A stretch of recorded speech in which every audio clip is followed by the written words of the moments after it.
What's going on, everybody? So, serious question for y'all. When y'all see these scammers out here bragging about stuff that they have, it just dawned on me that I don't think Andre's the only person that does this. Like, acts like they actually have stuff. Now, I know there's scammers that do. Mike had a bunch of stuff. But I just don't understand what people think lying to people is going to make them want to sign up with them. Like acting like you have a G-Wagon. Like, I'm riding down the road on my bike.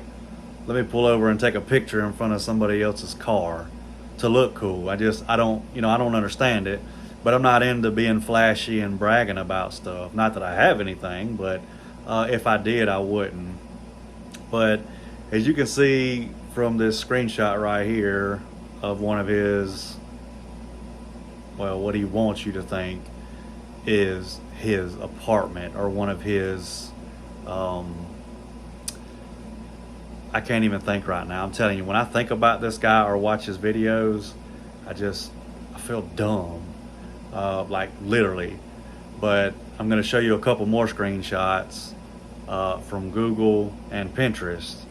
So either he sold that stuff to somebody.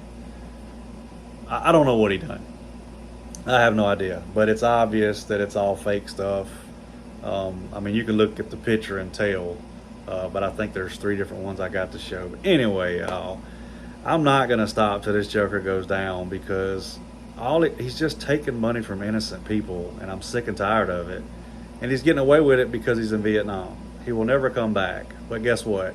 Every time he posts something and makes a mistake, I'm gonna point it out and expose it.